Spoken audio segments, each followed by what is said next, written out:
always good to hear from Cory. So Cory is from Canada. He's a pastor in Edmonton, Alberta. He's married with one daughter, and he is involved in the Intergenerational Intergenerate conference in America. So we've had a really wonderful relationship with them for a number of years now, and it's really lovely to be able to see. I know he's going to talk a little bit more about that, and so from my perspective, I just think I just want to hand over to him. So thank you so much, Cory, for joining us in your afternoon on Monday, even though it's Tuesday morning-ish for most of us. And I just want to hand over to you. Thank you so much, Tammy. I am going to go ahead and share my PowerPoints with you all that I'm going to walk through here in just a moment. It's a really delight to have opportunity to spend some time with you today, and just grateful for the invitation and for the chance to share. My presentation today is on the theme of engaging all generations. And as Tammy shared just a moment ago, I'm from Edmonton, Alberta, which is the northernmost metropolitan area of 1 million or more people on the North American continent. So we are now squarely in winter. We got our first substantial snow this weekend, and I took this picture in my neighborhood just this afternoon when I was out for my walk before cleaning up and coming to the office for our time together today. So this is probably what it'll look like where I live for about the next 5 months. I wanted to spend some time today just sharing with you some reflections based upon the book that is going to be coming out, hopefully within the next few months, entitled Engage All Generations, a Strategic Toolkit for Creating Intergenerational Faith Communities. I had the privilege of editing this book, and it had contributions from roughly 24 different authors, including a number of folks from Australia and New Zealand. And so what I want to do during our time together today is just simply to provide kind of a flyover survey of some key ideas from this forthcoming book, which is scheduled to be published by Abilene Christian University Press, hopefully in the earliest months of 2021. So this will take the form of a little bit of a glorified book report, and it's not going to be especially systematic. I hope you won't mind that, but rather more of a smattering of some key ideas from this book, some highlights from some of the chapters that I've selected to share with you about. I'm really excited about this material, looking forward to sharing with readers, and I'm hopeful that what I highlight here today will provide some conversation starters, some things to provoke thought, and some teasers to entice you to get a hold of the book and to read it when it becomes available. For those of you who have read the book that Holly Allen edited called Intergenerate, this is essentially the next volume in the series. You'll note a family resemblance between these two volumes, because Holly's book was based upon the presentations given at the 2017 Intergenerate conference in Nashville, Tennessee, and this book is based upon presentations given at the Intergenerate conference in Nashville in 2019. And just a little bit of a spoiler alert, I know that many of you are familiar with the work of Holly. You've probably read her stuff, or hopefully you had an opportunity to hear from her when she came to Australia and gave a series of presentations a couple years back. John Roberto is another legend in this field. And so I felt really grateful that as the editor of this volume, it was my choice about who the book would be dedicated to. So it just felt, because they've been such leaders and luminaries in this field, that this project should be dedicated to their honor. So these are chapters that also really bear evidence to the influence that they've had on so many of the rest of us. So this is a book that's based upon presentations that were given at this second Intergenerate conference held in May 2019 on the campus of Lipscomb University in Nashville, Tennessee, which is a gathering that brought together 200 practitioners and academics seeking to enhance lifelong faith formation through intergenerational Christian experiences, including, I don't know, Tammy, were there 15 that came from Australia to be with us? Don't talk numbers with me, but I know there Yeah, were at least 15. yeah, we had a good chunk of folks from Australia there with us, and I know that there was also a substantial group of folks from Papua New Guinea that were hoping to be there, but they ended up having immigration issues that prevented them from gaining entrance to the country, so we never actually saw them. But in the course of our time together at this conference, we began each one of our plenary sessions together reflecting on these familiar verses from Psalm 145, verses 4 to 7, about one generation commends your works to another. They tell of your mighty acts. They speak of the glorious splendor of your majesty. I will meditate on your wonderful works. They tell of the power of your awesome works, and I will proclaim of your great deeds. They celebrate your abundant goodness and joyfully sing of your righteousness. And as I was reflecting on the experience that the 200 people gathered in Nashville had with our sitting and reflecting on this and meditating on this together, I think one of the things that really stood out to me was the action verbs that we see in this passage. This is a biblical portrayal of an intergenerational community that is actively engaged in the life of faith together. And what we saw playing out over the course of our few days together there in Nashville was a number of different expressions of that same kind of thing, of our wrestling with a vision in the here and now of all generations of faith actively engaged in Christian community together, of commending the work of God to one another, telling one another about how we're experiencing God, and celebrating and singing together. And I think it's a powerful vision of who we can be as communities of faith comprised of people of all ages. And I'm really convinced that that as we journey with this conversation and as we wrestle with this vision and its implications for the churches in which we're involved, that this is a timely vision. I'm confident that many of you are familiar with the "okay, boomer" expression. I know that there was a member of the assembly in New Zealand who was caught on camera responding to one of her older peers with this expression, "okay, boomer." And in fact, it blew up in the world of social media there for a while. But in some ways, it has come to encapsulate in brief this tension between younger and older people, or how we sometimes see ourselves through stereotyped lenses. We can treat one another dismissively and react to one another negatively. And I really believe that we as the church have been called, as Romans 12 says, not to just simply conform to the patterns of this world, but rather to be transformed, as Paul calls us to a different way of life together that looks different than the cloth from which intergenerational relations have been cut out in the world around us. And much of this book was completed before COVID was even a thing. And I would venture to say that we've even seen some intergenerational dynamics being expressed in the world of COVID that I found perplexing and troubling as well, as those intergenerational tensions between younger and older have only been intensified in some settings because of the way that COVID has disrupted our lives. And so I think we as a church have opportunity to bear testimony to something different than that. And the book really then is all about that. How do we as churches be the kinds of communities that engage all generations actively together in living a different way that reflects the inbreaking of the kingdom of God, and that essentially provides in such an imperfect way a foretaste of the culture of heaven in the places where God has rooted us. And Milan Nell, who oversaw my doctoral work a number of years ago, he's a really eminent practical theologian in South Africa, who is really a leading voice in the world of intergenerational ministry at a time when not many other people were even really talking or writing about this.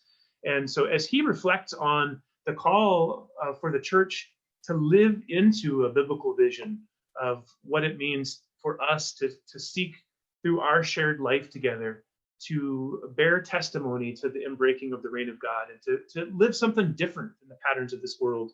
He says that because the church is above all a theological reality, it always remains more than a mere sociological reality. So the church is special because it's something that God is doing. We've been brought together in Christ by the power of the Holy Spirit. So we're always more, he says, than just, the Lions Club or the Rotary Club or, like your Australian rugby team, whatever that is.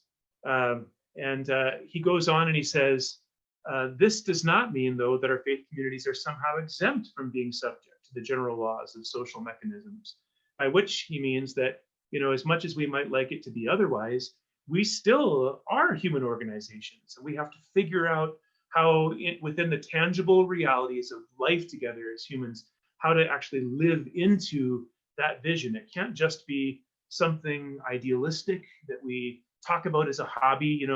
We become experts in talking about intergenerational ministry and what it might look like if we were actually to do it. But instead, we have to find concrete, tangible ways to live into that. And so this book, Engage All Generations, is a collection of contributions from people who are really living into this in a boots on the ground kind of way, are investing their lives in the muck and the mire of helping the church to grow, to become these kinds of vibrant intergenerational communities that we're talking about. And so the book is made up of 3 sections, each of which represents an important growth edge, I think, in the emerging conversation about intergenerational ministry. And really found those words from Psalm 145 to provide an interesting organizing principle for the whole project. And so just like Psalm 145 has this rich language, these action verbs that bear testimony to an intergenerational community that's actively engaged together, each section of the book is bound together by a pair of important action verbs that express these key growth edges within the life of the church. And I'm excited about what much of this material offers us in helping to continue to live into this vision within the churches where we serve. So the first section is devoted to learning and growing together. The second section is about praying and playing together.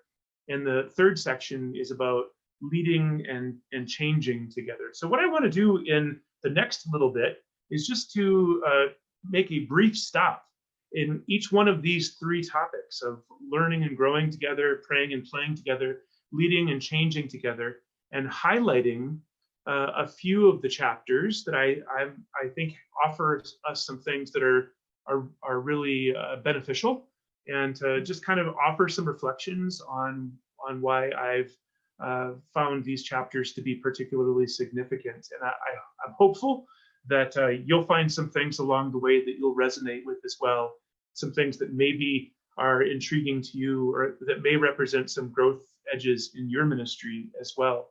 So the first section of the book is devoted to exploring learning and growing together. And I would suspect that probably the 3 sections of the book, this is the section that tends to cover what's fairly well-worn territory, because so much of the conversation about intergenerational ministry has grown out of the conversation about Christian education and faith formation and children's and family ministry. But still, there's aspects of this section of the book that helped us to press in some new directions. And it invites us, even today, to reflect on the question in our own contexts of how are the churches where we're serving or where we're plugged in, how are those churches helping the generations to actively learn and to grow together? So this section of the book has a whole bunch of rich contributions, most of which I do not have the time to talk about today. For example, there's a thought-provoking chapter from Jason Bryan Santos, who is one of our keynote presenters at the Intergenerate conference, in which he insists that one of the things that we as churches probably really need most to become the kind of intergenerational communities that he's convinced God would have us to be is to recover a sense of the important place of Sabbath within our shared life together. And I see some Seventh-day Adventists on the screen, and I know that they probably can say a hearty amen to that, because that's something that they major on. But I think all the rest of us could stand to grow in this respect as well. And so there's some other chapters that help us to think about, the biblical backgrounds of learning and growing together, and help us to explore from a cultural and a historical perspective. How did we get here to where we find ourselves, that we find ourselves approaching things in the way that we do? But I want to just highlight two chapters in particular from this section of the book. The first is from one of our Australian contributors, Judyth Roberts, who wrote about godly play in intergenerational ministry. I have to confess, I was really intrigued by this chapter because, while being perfectly confessional, I didn't have a whole lot of familiarity with godly play prior to taking on responsibility for editing Judyth's chapter. It's something that I had kind of heard passing references to from the children's ministry folks who I rubbed shoulders with, but I just never really had a whole lot of opportunity to get to know it better in terms of what it actually was. And so in this chapter, Judyth helps us to contemplate this, that all ages enjoy stories. As humans, it seems we're hardwired to love and respond to stories. Stories are like a universal language. Through stories, we feed our imagination, work through problems, learn and remember things, explore different worlds, and pass on our history and culture. When we listen to stories, we can locate our own stories within the larger story. As Christians, we have God's story to share, but we need to find ourselves in the stories first. Godly play invites us to find ourselves in God's story, to wonder and recognize ourselves as the current people of God in the world, continuing passing on and living the story. So I find this helpful, that this invitation for us to think about the role that story can play in bringing people of different ages together to explore, to investigate, and to locate themselves within the larger story of God's story.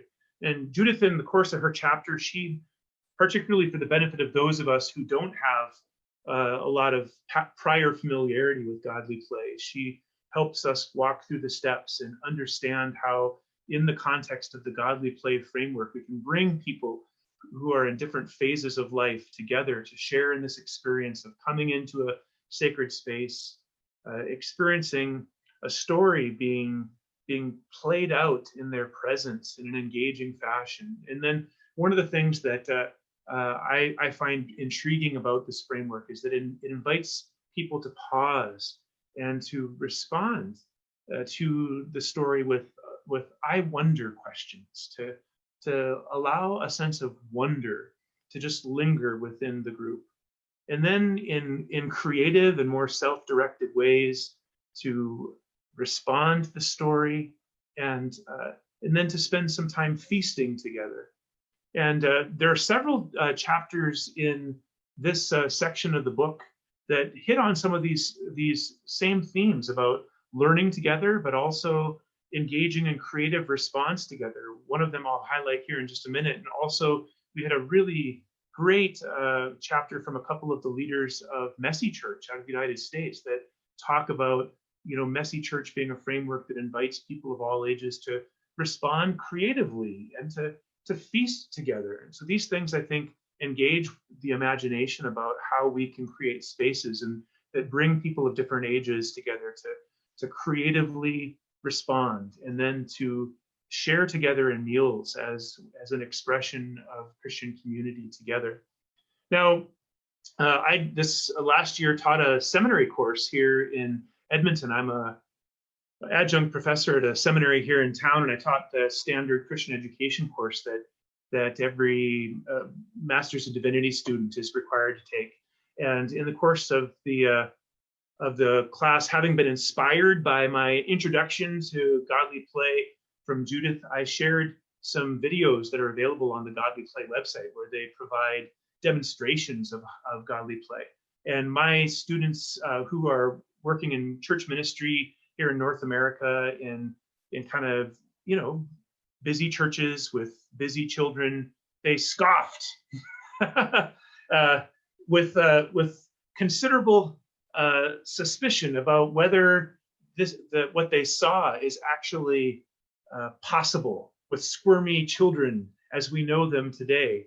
And the folks who've had experience with godly play will say that yes, this is a framework that can actually have a real impact in the lives of children and people of all other ages, for that matter. And Judyth really, she drills down a couple layers deep, and she follows Jerome Berryman, who is the creator of godly play, in going to this depth. But she would suggest that godly play that isn't just successful in bringing the same people into the same room to sharing experiences together at the same time, but she says that godly play offers the gift of a language and specific techniques to wrestle with the existential limits of life.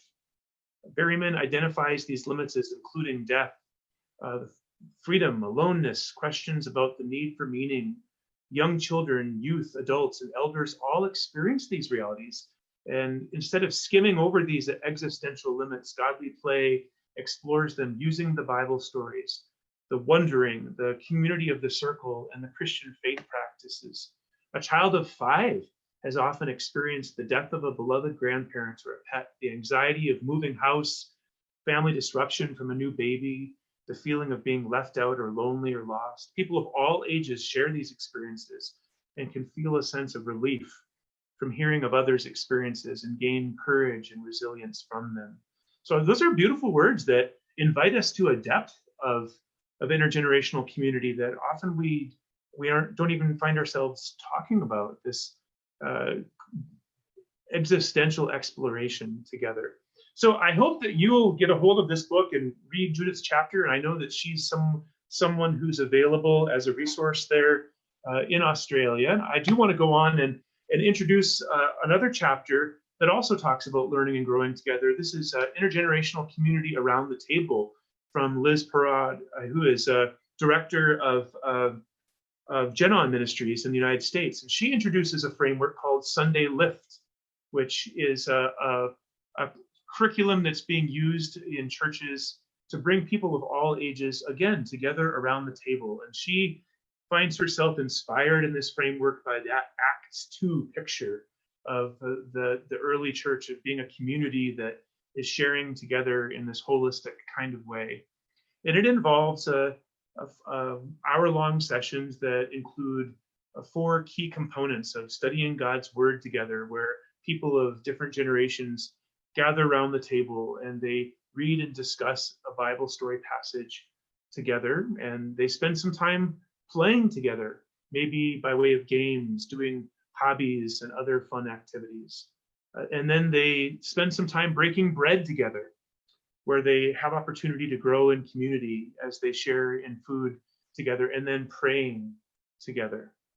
So I think that, again, these frameworks and things like Messy Church, which there's a chapter about in the book, but I don't have time to look at directly today, invite us to ask the question of how can we envision getting folks playing together and breaking bread together and studying together within our own churches. The frameworks that Judyth and Liz and others provide in this book can stimulate our imagination. We might follow their practices, but we might be able to drum up some creative ways within our own contexts as well.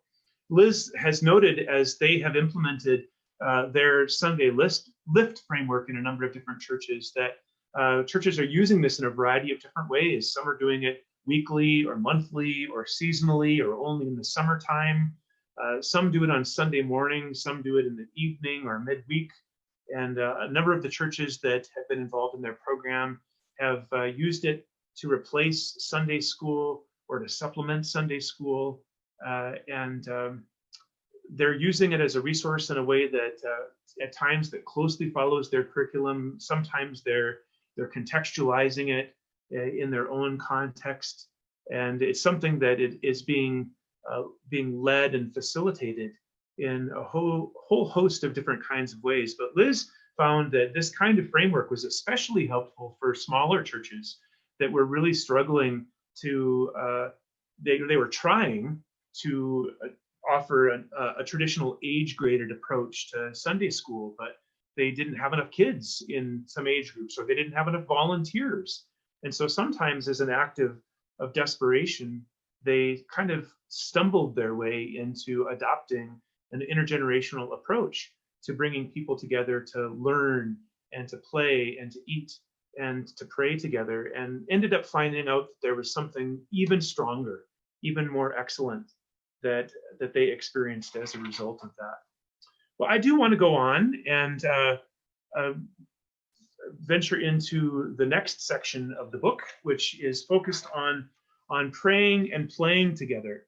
And this section of the book, I think, focuses on a lot of practices that are being implemented in churches that, again, I think harken back to that vision from Psalm 145 of our being engaged actively together, which can really boil down to what practices and what patterns are we adopting to help people of different ages come together to share life together within the life of the church. And of course, I think we would all say a hearty amen to this notion that there's value in bringing the generations together to experience different expressions of praying together. But one of the intriguing things that came through in the Intergenerate conference and in the chapters that found their way into this section of the book is that it's also really crucial for us to be thinking about what it means for the generations to be playing together, and the role that that can play in building community and informing us in the faith. And as I was reading these chapters and reflecting upon them, I was reminded of words that I read years ago from the theologian from here's some of the chapters. I'll come back to that thought in a minute. So in the course of this this section of the book, some really exciting, savory chapters on, for example, Valerie Grissom, who serves a Presbyterian church in the Pacific Northwest of the States, talks about how she has created an intergenerational scripture presentation component to her church's shared worship life. There's a really intriguing chapter from Wes Gallagher about bringing the generations together to engage in imaginative prayer. And Ted Braucher is a Roman Catholic from Texas who shared about what he discovered as he studied some of the Catholic parishes in the Dallas-Fort Worth area, how Catholics are experiencing intergenerational worship. Linda Stotts has an interesting chapter about helping to foster a culture of generosity amongst the generations. But as I was reflecting on these, the thought that I was kind of getting onto there a moment ago, I was reminded of words from Simon Chan. Some of you may have read the work of Simon Chan, who's a theologian from Singapore. And in a book he wrote a number of years ago, he says that our experience of Christian community should not be restricted to the so-called spiritual activities we do in church, but rather it should also involve this worldly activities like play. Play is a powerful means by which the shared values of a Christian community are imbibed by God's sons and daughters. Christians who do not play together do not worship well together either, since worship is a religious form of play. Both at play and at worship, the Christian community enjoys its Sabbath rest. So that's an intriguing thought that has stuck with me over the years since I first read it from Simon Chan. And some of the chapters in this section of the book really reinforce that notion. So I want to highlight that a little bit in just a moment. But first, a chapter that's devoted to the idea of our praying together and the way that we can creatively express that within an intergenerational community. One of the things that I have my hands in is I'm connected to a university in South Africa as a research fellow. And a couple of months back, I was on Zoom with a group of about 40 South African scholars who were engaged in discussion together about faith formation in the South African context. And we had a presentation from a young woman who just finished her master's thesis, in which she was critiquing the idea of milestones, as we often talk about it in faith formation. And she wasn't a big fan of the language of milestones. I think she felt like the word had limitations, and that maybe it feels a little too prescribed. Like if you're traveling down the highway, you know that a milestone is going to come every mile. And some of our notions about faith development fall prey to that same form of thinking. And so as she reevaluated that concept, she came up with this idea of cairns, which she's an Afrikaans speaker. And so she was searching for a word in English, which isn't her first language, that would capture what she was trying to say. And she landed on this word cairns, which I don't know about you, is not a normal part of my vocabulary, but it's a word that speaks to these kind of like milestones, but there's these monuments that we can erect at key points in our lives where we pile these little monuments at significant points in our journey. And she felt like this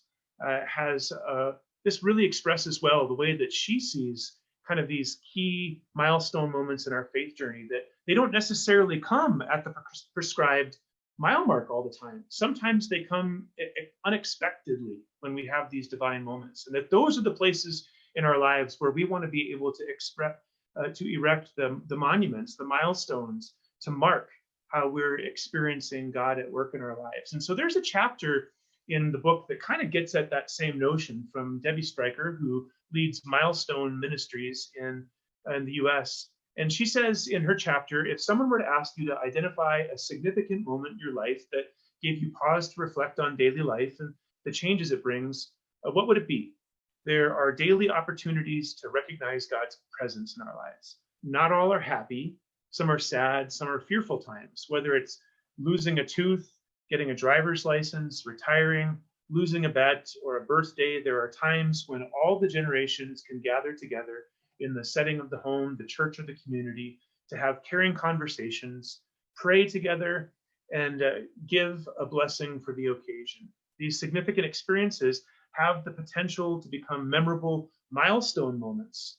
These are times when gathering all the generations of family and friends together to mark the occasion can provide valuable opportunities to grow in one's faith. And so Debbie in her chapter says that sometimes we do a pretty good job of this within the context of the normal rhythms of church life. Maybe your church is one that baptizes infants, or where there's baby dedications, or there's baptisms that take place, or we mark weddings and other significant occasions like that.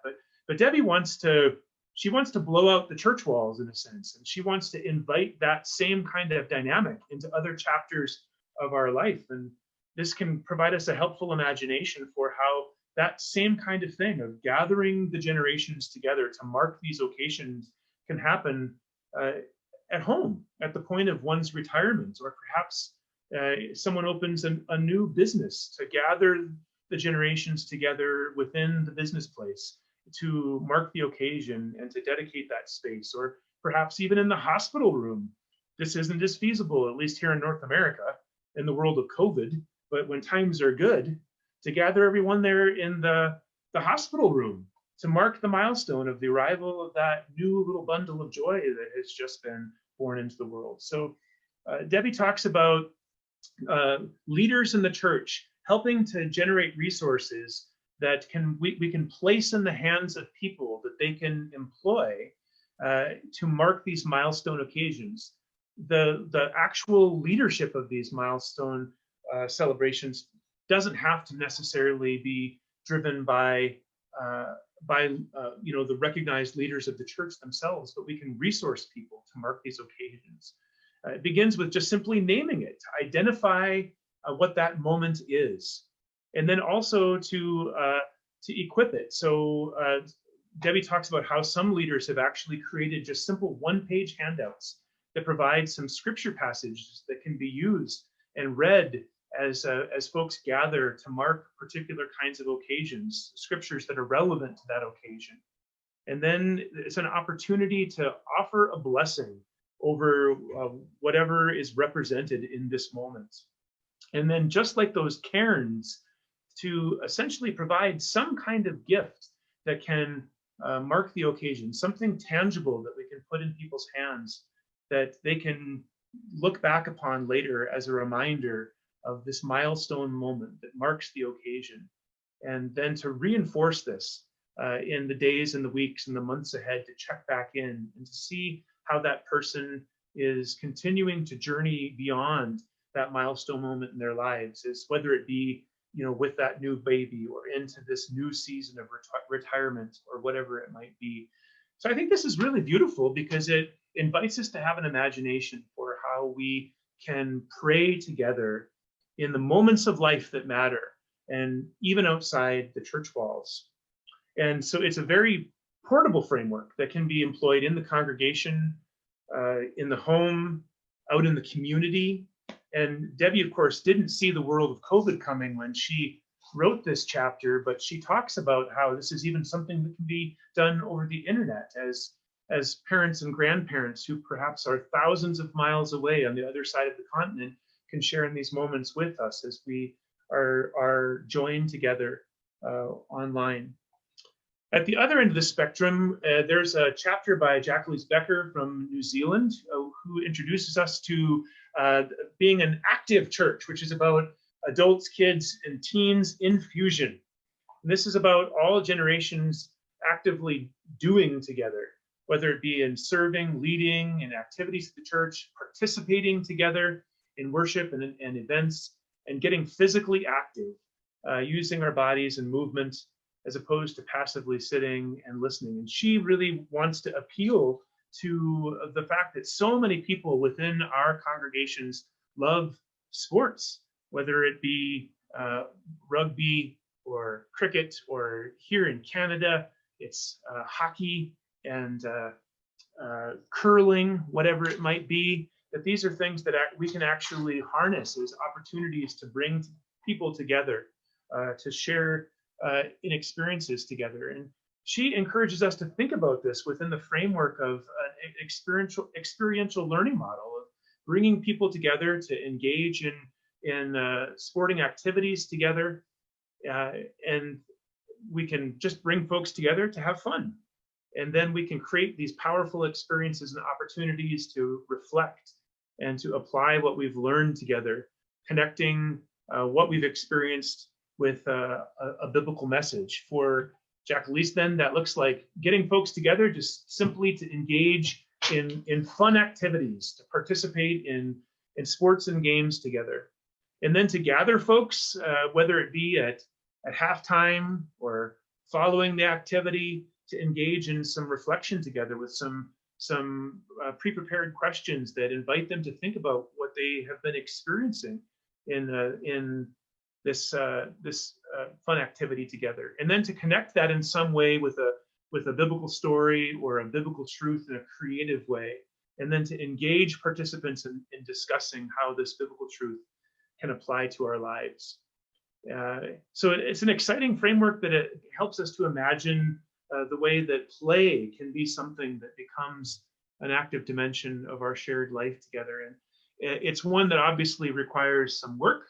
And there's a chapter also in this section from Jason Brian Santos about the role that playing board games can play in the life of building intergenerational community. So if getting folks together to play Australian football, whatever that is too much work, then there's always board games. According to Brian, that would be a really helpful alternative. Well, my time's going to get away from me here, so I do want to just briefly touch on this third section of the book here briefly. And I think I might cut my reflections a bit short here to allow some time for some interaction. But I think another really significant emerging theme in our discussion about intergenerational ministry is about how we lead and change together, recognizing at the end of the day, as Milan Nell says, we got to figure out how to actually live into this and embody it within the concrete realities of the congregational settings where we find ourselves. So the chapters in this part of the book, a lot of them are actually based upon the real world stories of leaders who have led their churches on the journey of change as they've reflected on what they've been learning along the way. There's a great chapter by Tammy. Chris Barnett from Australia has a really accessible chapter with some practical tools. Teresa Cho, who's a Presbyterian pastor in San Francisco, shares some really interesting reflections based upon the leadership that she has been providing as her church has gone on this journey to becoming intentionally intergenerational. Jim Merhot is a Roman Catholic leader from the United States and a church consultant. I think he is one of the most brilliant, insightful, helpful people that I know. And so he has a chapter that's dedicated to exploring the journey that he led his congregation on, to going from more of an age segregated approach to faith formation to one that brings the generations together. And he shares some insights about things that they learned along the way. And he talks about the importance of our congregations moving from a fixed mindset where we, those seven last words of the church, we've never done it that way, where, everything is kind of predetermined, to a growth mindset where we are willing to experiment and to learn our way into a new way of being and to adapt along the way. And he describes this as the difference between a judger mindset, where we just kind of look at everything and say, well, that's not possible here, over against a learner mindset that says, well, let's go on this journey of exploration and discovery together. And in it, he talks about Everett Rogers' research on diffusion of innovation, which recognizes that within our congregations that we have people who are these innovators and these early adopters, and that often we find that they're the people who they possess a pre-existing readiness. Like they were ready 18 months ago, before we even asked. They had this in their hearts. And that oftentimes as leaders, we have this mistaken notion that we need to bring about wholesale change and have everybody on board from square one, from day one. But that rather the journey of change often begins with a coalition of the willing, and that we invite those folks into the process of change. And then as we learn together, and as we discover, and as we broadcast to the rest of the congregation what we're learning, and we share the story, we find that there are other people who began to get their curiosity piqued. And they say, I think I'd like to try that, or I want to join that. That sounds interesting. I feel like I'm missing out. And then over time, there's a slow growing critical mass that begins to come together around the changes that are being implemented. And that at a certain point in the process, there's a tipping point. This has informed the way that I approach leadership in my church. And in fact, if you have read the first Intergenerate book, I have a chapter on leading congregations in the process of change that's influenced by the same sort of theoretical framework that Jim draws upon in his chapter. And the word limit that I was provided at that time didn't afford me the opportunity to get into these things. So in a sense, Jim in his chapter is telling the rest of the story. And this is an important part of the rest of the story, that we as leaders need to understand that this journey of adaptive change often beginning with those who are ready to go on this process of experimentation and discovery with us, trusting that as God's Holy Spirit faithfully continues to build up the church, that with time, those numbers will grow. And I don't know about you, but I find that wonderfully liberating. It means that I don't have to be the leader that says, come on, everybody, get on board. We're going to take this hill or die trying. But rather, we're gonna learn and we're gonna grow as we go on this journey together. So Jim highlights in his chapter principles from Malcolm Gladwell, built upon this concept by determining that the percentage of the group that are needed to make an innovation stick within the group. In the turning point, he argues that it only takes about 20% of a group to adopt an innovation before that innovation gains enough momentum to become embedded in the culture and eventually adopted by the entire group. Others, such as computer scientist Boleslaw Szymanski, have shown that it only takes 10% of a population to reach a tipping point for an innovative idea or product. Whether it's 10% or 20%, the point here is that you don't need your entire congregation on board to make a change from age-specific to intergenerational faith formation. So an encouraging word on change. I hope you'll take advantage of the opportunity to read more on that when the book comes out. I had one other chapter I wanted to highlight, but I'm going to take a pass on it just for the sake of time here.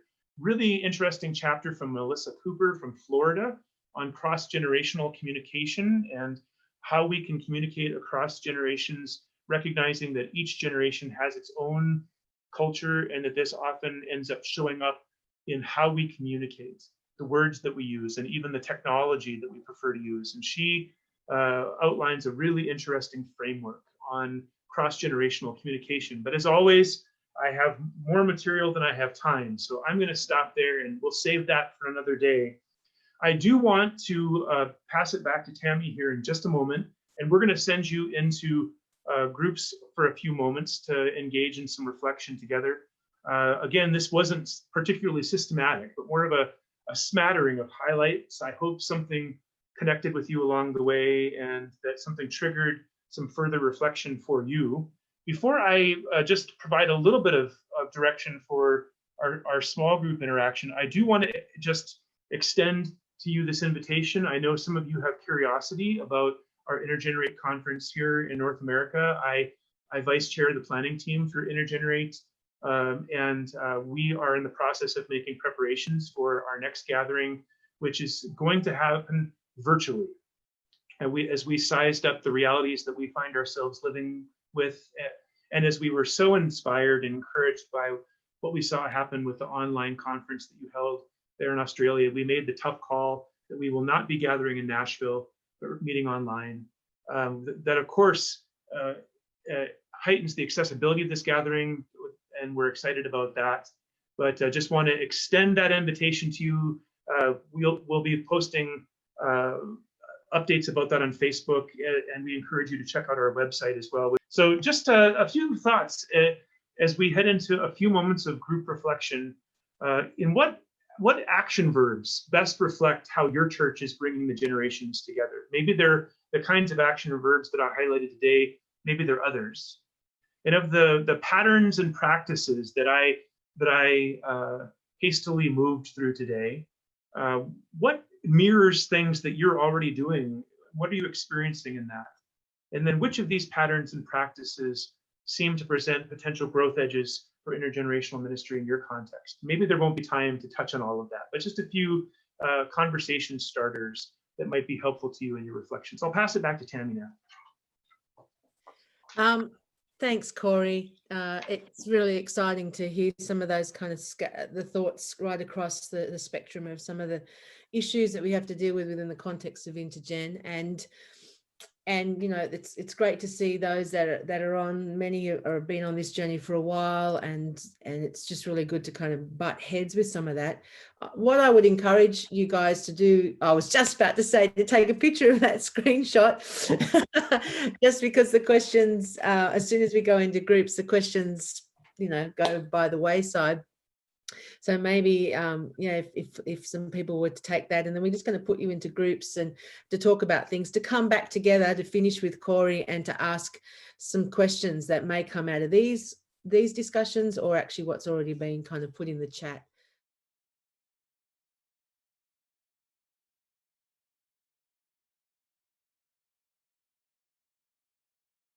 Welcome back, everybody. Good to have you back from the breakout rooms. I'm hoping that it was a helpful discussion, even though it was short, and you found some like-minded people that you might be able to connect with in other forums too. You see the names around, and yeah, good opportunity to talk. I think those questions are good to ask ourselves regularly. What are things like patterns and practices are great. There's a great phrase, and action verbs, a good way of inviting communities to have a conversation. But we want to have a bit of a conversation now with any particular questions. So I invite you to put some questions in the chat. All right, well, I'm going to give you this question, Cory, which is not an easy question, but it's one that is being asked a lot. I've just got how do the ideas presented in this book, in the intergenerational space in general, work across cultural barriers? What does the notion of intergenerationality look like in Korean or Chinese or African or other than white Anglo cultures, I guess is the question. Yeah. Well, I'll try to offer some reflections on that, but humbly, I guess, in a spirit of open-handedness, because I do speak as a white guy serving in a multicultural, predominantly Anglo congregational context in the Great White North of Canada. I do think it is an important question, and in fact, it's a question that we intend to put front and center at our next Intergenerate conference. We've invited one of our speakers, an African American professor from Washington D.C., to come and help us to process this very question, because I think we're feeling the weight of this question with an increasing sense of urgency in the North American context as well. So I guess I'll just share a few kind of slightly stream of consciousness thoughts that don't really answer the question, but engage with it, hopefully meaningfully. I have been reading my way through the Asian North American literature on first generation, second generation dynamics this fall. There's some really rich work that's been done by Asian North American scholars and church leaders, predominantly within the Korean American context, but also Chinese, Japanese, and other folks of Asian heritage. And I guess I would just say that my intent in doing that was to hopefully learn from their experience and to see if I can draw from that principles that might be of a transferable value that we all can learn from, because they are wrestling with generational dynamics in the church and how their experience of culture change that's generationally embedded, how they're navigating that within their church. And I really felt like there's probably some things that all of us, as we are struggling with navigating the interplay of culture and generations in our churches, could learn from them. It kind of feels like these are bodies of literature that have been running on parallel tracks, and that there hasn't been a lot of meaningful effort made to try to engage them. So I don't think there are any simple answers to that. I do hear some within the Asian American community that would continue to say, as they're trying to learn their way into a new cultural context, that the traditional cultural patterns that sort of make the kind of intergenerational interaction we're talking about possible, make it difficult, that those kinds of cultural patterns, there's a certain givenness to them.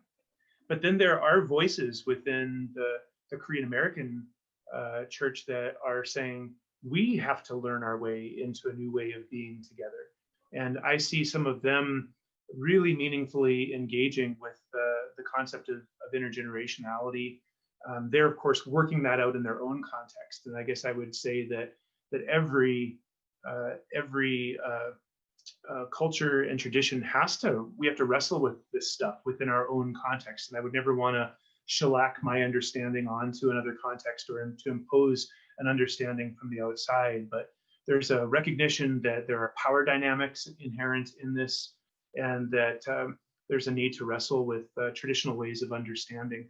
And I know I see folks from within the South African community doing a lot of really important work in this area, because they see the value of this within South African society, kind of across the cultural spectrum. And I know that there are those in the Nigerian context, in Ghana and Kenya, who are wrestling with these concepts as well, because they see the way that globalization, the modernization of their cultures is disrupting traditional patterns, and they're trying to figure out, how do we bring the generations together? So I think that this is a conversation that has theological roots, but how we actually work this stuff out in our contexts, I think that that has to be situation specific. So I'd love to talk more about that, but I think I'm going to stop there just for the sake of time. Thanks, Cory. It's finding the ways to follow the words and works of Jesus in our cultural context is a key priority, isn't it? Because it's about the ways and works of Jesus, and then than our culture. But yeah, it's very, very powerful part of what shapes each of us and how we come to what Jesus says. Graham has a great question. How do we best, it starts with a good background. How do we best assess the effectiveness of intergenerational experiments? Our group spoke about the value of just giving it a go. And then, and that just having a go is a success in itself. But intergenerational experiments often get evaluated by others in ways that have very high expectations. And when something isn't great, it becomes another justification for not trying intergenerational things again in the future. So the question is, how do we manage the tension between having a go and making things successful? Or what's a useful metric of success for intergenerational experiments? Top question, Graham. Yeah, I think that's a really important question. My chapter in this book, I share reflections from another congregation here in my city where I did a year-long qualitative research project and spent time throughout the year interviewing members of the church about what they were experiencing, and they expressed some anxiety about this. We were excited about our journey towards becoming a more intentionally intergenerational church, but we have some fear that the wrong metrics will be applied, and that ultimately the whole experiment will be abandoned because there will be those who feel like it's not accomplishing what we hoped it would accomplish in some way. And so it really does highlight the cruciality of this old adage that we measure what we treasure, and so I do suspect that the metrics that we have to apply are more qualitative than quantitative in nature, particularly since for many people, participating in intergenerational experimentation is something that's altogether new to them, and that maybe the way that they've been shaped by their experience of the world, it hasn't outfitted them with like, oh, intergenerational is the best thing ever. So it's crucial that we have some clarity about those metrics, and so I think it's really important to be having that conversation. And I think the work that Joe, as a party there in Australia, he's now in Brisbane as a associate pastor at a Seventh-day Adventist congregation there. He did his doctoral work at Avondale College, and he was trying to, in part, answer this question. And he developed a framework with 5 kind of key dimensions that can help us to assess qualitatively what's happening with intergenerational interaction. And it's about things about helping to foster interconnectedness and to get people relating to one another and to be appreciating the gifts that one another bring, and to be empowering people of all ages and things of that sort. And then in the first Intergenerate book, I have a chapter called The Intergenerationally Sticky Church. Some of you have maybe heard me present on that topic before, in which I outline kind of a 6-ingredient framework, which can kind of help us think from a qualitative standpoint about what's happening in intergenerational interaction. So I think it's helpful for us to be having upfront conversation about what are those things that we value, so that we're being intentional about it. And this, I think, comes back to the culture question as well, because some of the ways that we are talking about this with language like mutuality, for example, is a stumbling block for people in some cultures, because the ways in which generations relate to one another and the ways that the eldership functions and the power dynamics of the generations, the assumptions surrounding that, make a strict notion of mutuality difficult to swallow. So I here again, I think the idea that we measure what we treasure and kind of getting down to what are those qualitative markers that we're aiming for is also a bit context specific, and it will be influenced by our culture. It will be influenced by our theology, and it will probably even be influenced by factors like how big our church is and things of that sort. So I hope I hope those are some helpful reflections. That's great. Thank you, Cory. I have a question on, you made me, it sprang to mind, was on language. What do you think some of the helpful phrases we can be using long before we even start experimenting? For example, when you call it a gathering, the faith community gathering, rather than church, language creates culture. Mhm. And if we're gathering the community, then who's missing from the community? Which generations aren't here? So what are some language things, some helpful phrases that you hear people using to describe or even set the foundations for shifting culture? That's an interesting question. I'm not sure if I can answer that, to be perfectly honest with you, because there again, I think it is a little bit context specific. I don't mean to keep coming back to that, but for example, there's a word that that we love here in the North American context, and I've spent part of my adult life working amongst Mennonites, and Mennonites are crazy about this word. It's the word flourishing, which is a word that is sort of viewed as a synonym for shalom. So it would be a word that some theologians bandy about, to talk about this vision about what it means for us to be a community that bears the markers of the inbreaking of the reign of God together. And I was in a discussion a while back with some Australians where I was urged that word doesn't translate into the Australian context. Now, I don't know if you would agree with that, but the point that was being made was that the word has kind of feminine connotations, being too soft for the manliness of the masculine dimensions of Australian culture. Again, I don't know. That was news to me, and so maybe I'm a little bit more sheepish saying the word flourishing in the presence of Australian men these days. So I do think that Tammy actually, her chapter in the book, she provides a list of some of the ones that she's identified, which Tammy, I have to apologize, I can't call them all freshly back to mind right now. But I'd encourage you to read her stuff when it comes out. But I guess something I do want to say though, Louise, is that so I was involved for a number of years in and I continue to be in the missional church conversation, including in some denominational settings where the language of missional also was a stumbling block for one reason or another. There were folks who were nervous because they thought it was a synonym, or maybe a Trojan horse term for emerging church, and that emerging church was somehow synonymous with subtle kind of liberal decline in the church. And so this word missional was really problematic for some people. And so for me, as somebody who is actually an advocate for missional renewal within the church, I had to get comfortable with talking about missional church without talking about missional church.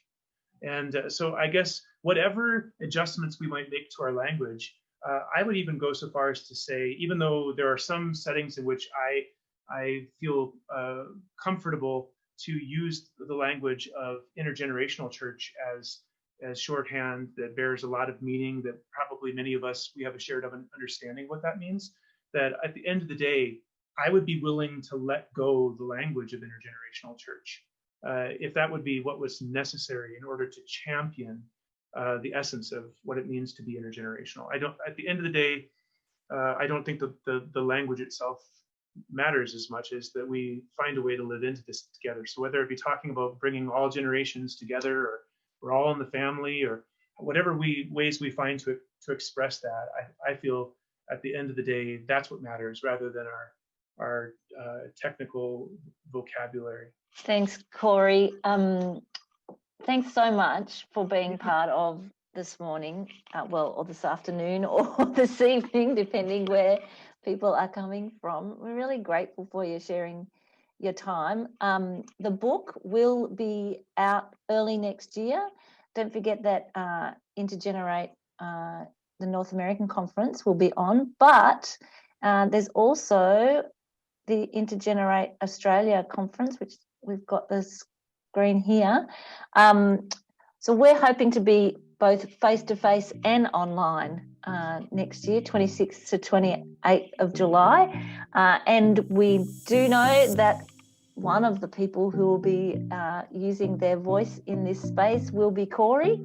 And we're going to look forward to hearing from him in July next year again.